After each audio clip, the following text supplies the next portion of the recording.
আজকে আমরা দেখব অক্টাল সংখ্যা পদ্ধতির বিয়োগ। অক্টাল সংখ্যা পদ্ধতিতে কিভাবে বিয়োগ করা হয় সে বিষয় নিয়ে আজকে কাজ করব ইনশাআল্লাহ।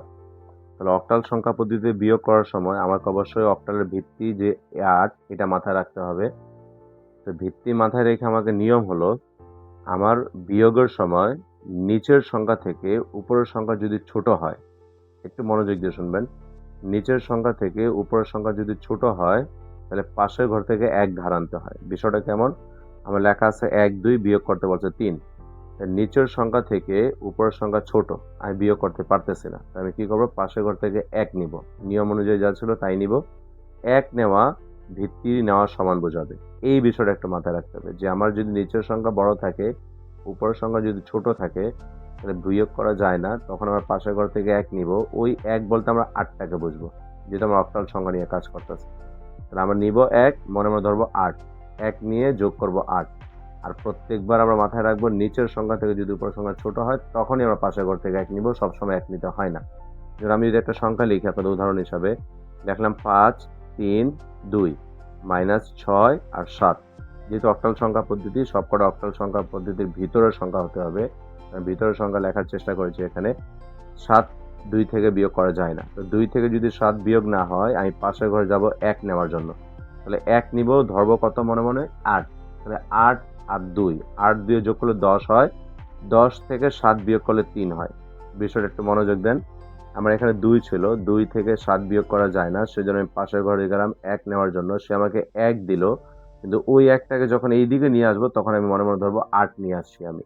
তাহলে এখন আনলাম 8, আগের ছিল 2, 8 এর 2 যোগ করে 10 হয়ে গেল।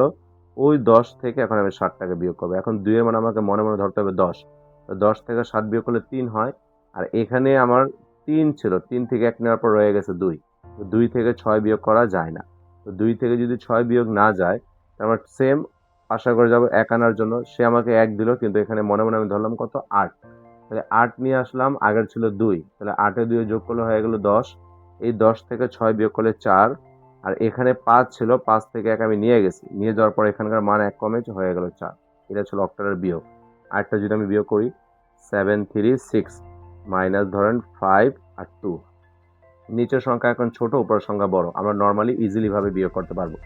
6 থেকে 2 বিয়োগ করলে 4, নর্মালি 4 হয়, লিখে দিলাম, কোনো নিয়ম নেই। 3 থেকে 5 বিয়োগ করা যায় না, 3 থেকে 5 বিয়োগ করা যায় না, বিদায় আমরা পাশের ঘর থেকে 1 নিব। তো নিলাম 1, কিন্তু মনে মনে ধরলাম কত? 8। তাহলে 8 আর এখানে ছিল 3, তো 8 আর 3 যোগ করলে আমাদের হয়ে গেল 11। 11 থেকে যদি 5 বিয়োগ করলে আমাদের 6, 6 বসায় দিব। 7 ছিল, 7 থেকে 1 নিয়ে গেছি, 1 নিয়ে যাওয়ার পর হয়ে গেল 6, এই যে অ্যান্সার আমাদের 6। আশা করি অক্টাল সংখ্যার বিয়োগটা আপনাদের বুঝেছেন। তারপর যদি কোনো সমস্যা থাকে অবশ্যই আমাকে জানাবেন, আমি বিষয়টা নিয়ে কাজ করব।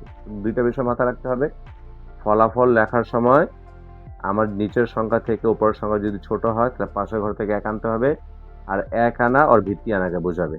আমি 1 আনবো, মনে মনে ধরবো 8 এনেছি, 8 এনে যোগ করে যা মান থাকবে ওরা বিয়োগ করে নিচে বসাই দিব। একটু যদি মনে রাখতে পারেন তাহলে অক্টাল সংখ্যার বিয়োগটা একদম সহজ।